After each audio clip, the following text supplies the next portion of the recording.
अस्सलाम वालेकुम dear students. आज का जो हमारा लेक्चर है वो फाइलम नाइडेरिया की क्लास हाइड्रोज़ोआ के बारे में है। क्लास हाइड्रोज़ोआ को डिटेल में स्टडी करेंगे कि इसके अंदर कौन कौन से ऑर्गेनिजम्स इंक्लूड हैं, उनकी भी डिटेल देखेंगे। तो बात करते हैं general characteristics of class Hydrozoa की। तो जो क्लास हाइड्रोज़ोआ के मेंबर्स हैं वो मोस्टली मेरीन इन्वायरमेंट के अंदर रहते हैं, यानी ज़्यादातर मेरीन इन्वायरमेंट के अंदर रहते हैं और कुछ उनमें से होते हैं जो फ्रेश वाटर बॉडीज़ के अंदर रहते हैं। ये जो हाइड्रोज़ोआ के मेंबर्स हैं ये अल्टरनेशन ऑफ जनरेशन शो करते हैं, यानी हमने इसकी दो बॉडी फॉर्म्स देखी थी। जो एसेक्सुअल बॉडी फॉर्म थी यानी पोलिप्स और सेक्सुअल बॉडी फॉर्म मेडूसा को देखा था।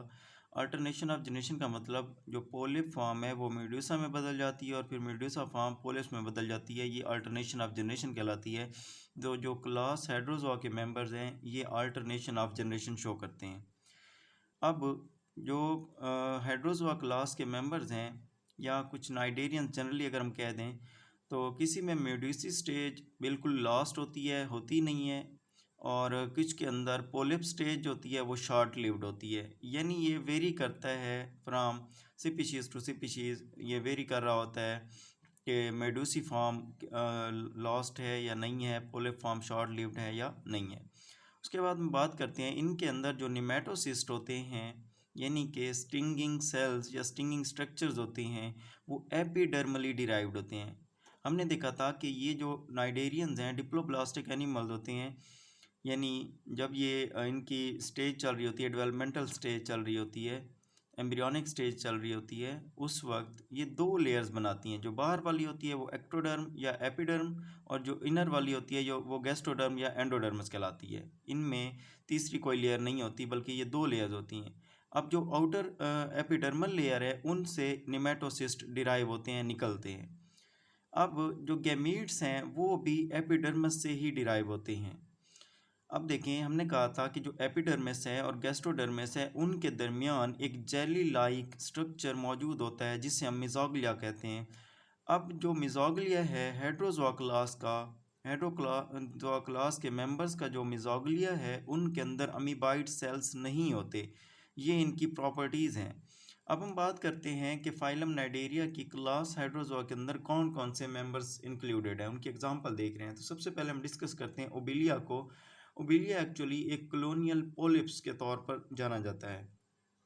ओबिलिया एक्चुअली एक कॉलोनियल हाइड्रोजोन है, यानी ये कॉलोनी के फॉर्म में रहता है, मेरीन इन्वायरमेंट के अंदर रहता है। इसके अंदर प्लेन्यूला लार्वा बनता है और इसके अंदर दो तरह की पोलिप फॉर्म्स आ जाती हैं। एक फीडिंग पोलिप्स होते हैं जिसे गैस्ट्रोजोइड्स कहते हैं, और एक रिप्रोडक्टिव फॉर्म होती है जिसे गोनोजोइड्स का नाम देते हैं।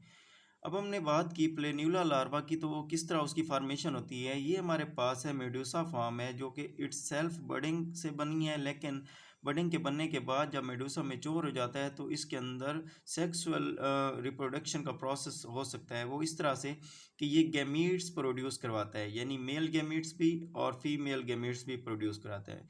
मेल और फीमेल गैमीट्स आपस में यूनाइट होकर मिलकर फ्यूज़ होकर जाइगोट बना देते हैं। जाइगोट बनने के बाद एक मैस ऑफ सेल्स बनती है जिसे हम मारूला स्टेज के अंदर मारूलेशन कहते हैं।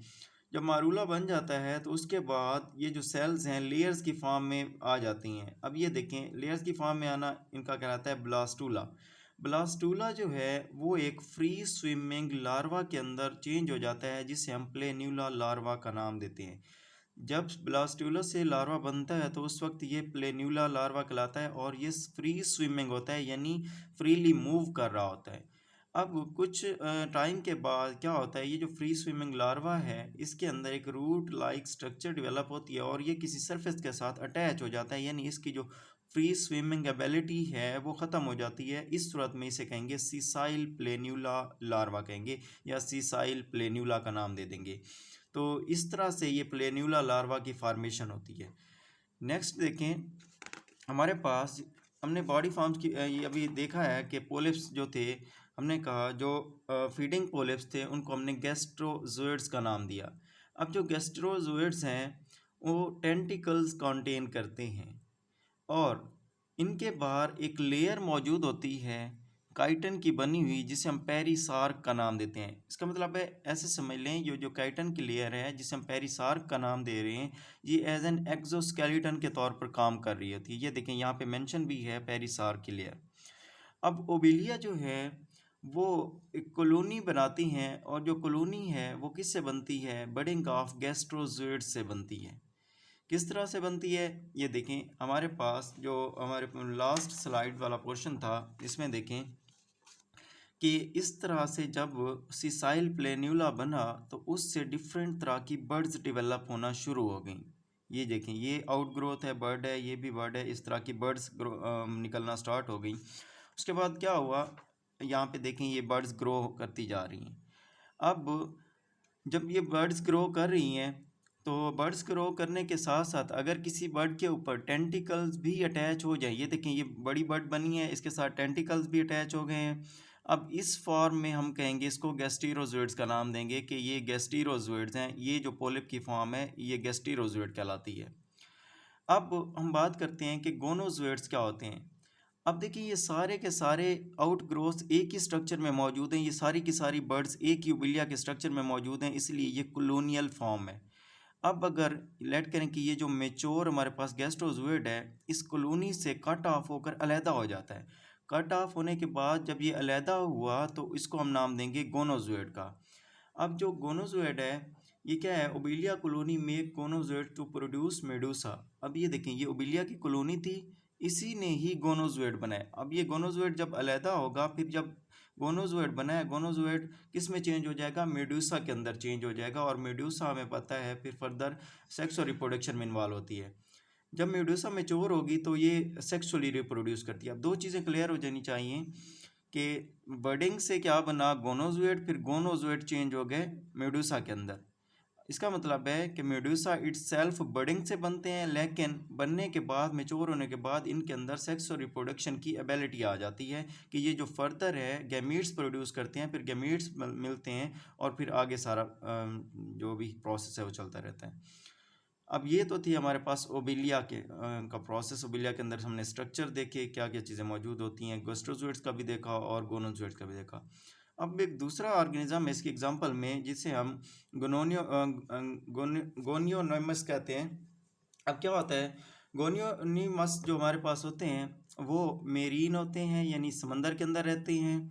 इनके अंदर मेडूसा जो स्टेज होती है वो डोमिनेंट होती है, यानी कि जो सबसे ज़्यादा इनके अंदर स्टेज पाई जाएगी, लाइफ स्टेज पाई जाएगी, बॉडी फॉर्म पाई जाएगी गोनियोनिमस के अंदर, वो मेडूसा होगी। अब दूसरी इनका जो करेक्टर है वो ये है कि गोनोनियमस जो हैं वो सी वीड्स के साथ अटैच रहते हैं, यानी ये समुद्री जड़ी बूटियाँ होती हैं जिन्हें हम सी वीड्स कहते हैं, इनके साथ गोनियोनिमस जो हैं वो अटैच रहते हैं। अब ये हमारे पास एक जनरलाइज्ड हमारे पास एक स्ट्रक्चर दिखाया गया है। ये देखें, इसके अंदर क्या है कि ये हमारे पास गोनियोनिमस का एक जनरलाइज्ड स्ट्रक्चर है। इसकी एक्सप्लेनेशन हम नेक्स्ट स्लाइड में करते हैं। इसके अंदर स्ट्रक्चर दिखाया गया है, इसको एक्सप्लेन भी करते हैं फर्दर। अब देखें, यहाँ पे स्ट्रक्चर दिखाया गया है गोनियोनिमस का। इसमें हमारे पास एक लिप्स की तरह का एक स्ट्रक्चर है जिसे हम वेलम का नाम देते हैं। वेलम एक्चुअली गोनियोनिमस की बॉडी के अंदर वाटर की कंसंट्रेशन को कंट्रोल करता है, और ये जेट प्रोपल्जन के तौर पर भी काम करता है, यानी पानी को बॉडी के अंदर एंटर करता रहेगा। एंटर करने के बाद ये जो माउथ लाइक स्ट्रक्चर ये ब्लू कलर में आपको दिखाई दे रहा है, इससे जब पानी थोड़ा सा बाहर निकलेगा पीछे की तरफ, तो ये जो पानी का वेलम के अंदर आ रहा है ये उसको आगे की तरफ धकेल देगा। ऐसे ही जेट लाइक प्रोपल्जन, यानी जैसे जेट की प्रोपल्जन होती है कि कुछ पानी इस माउथ से पीछे की तरफ आएगा, वेलम उस पानी को, ज़्यादा पानी को आगे की तरफ करेगा। इसका मतलब है जब पानी आगे जाएगा तो ये अपोजिट डायरेक्शन में मूव कर रहे होंगे। उसके बाद हमारे पास है मेन्योब्रियम की बात करते हैं हम। मेन्योब्रियम एक लीफ लाइक स्ट्रक्चर है और ये माउथ कंटेन करता है। ये देखें, ये वाला जो स्ट्रक्चर है ये मेन्योब्रियम कहलाता है, ये वाला स्ट्रक्चर जिसमें रेड कलर भी डिनोटेड है। अब ये क्या है? इसके अंदर गैस्ट्रोवस्कुलर कैविटी भी मौजूद है और ये इसकी ब्लू कलर वाली माउथ ओपनिंग भी मौजूद है।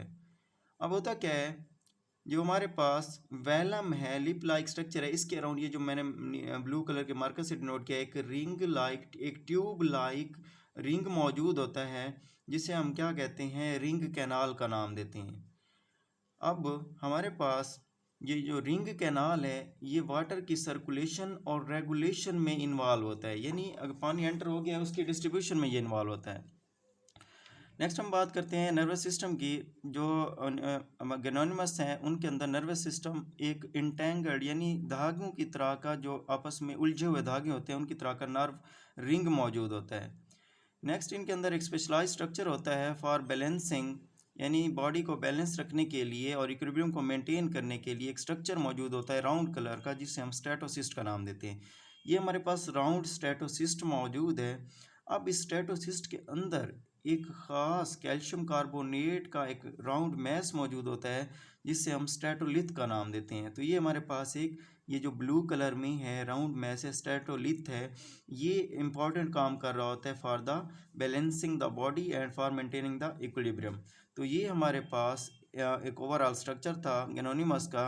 अब इसके साथ साथ हमने ये देखा कि जो मेन्यूब्रियम है, मेन्यूब्रियम से 4 फर्दर कैनाल्स निकल रही होती हैं जिन्हें हम रेडियल कैनाल्स कहते हैं। ये रेडियल कैनाल रिंग कैनाल के साथ जाके अटैच हो जाती हैं। इसका मतलब है जो वेलम है वो पानी की एंट्री और एग्जिट को कंट्रोल करता है, जबकि हमारे पास जो मेन्यूब्रियम है या फिर रेडियल कैनाल और रिंग कैनाल्स हैं ये डिस्ट्रीब्यूशन ऑफ द वाटर को कंट्रोल करते हैं अराउंड द होल बॉडी। तो ये था आज का हमारा लेक्चर। अगर इसके अकॉर्डिंग अगर आपको कोई भी क्वेश्चन है या क्यूरी है तो आप कमेंट सेक्शन में ज़रूर बताएं, और आप लोगों से गुजारिश है कि हमारे चैनल को सब्सक्राइब करें और ज़ूलॉजी के रिलेटेड जितने भी लेक्चर्स हैं उनको रीड आउट कर सकें। Thank you so much.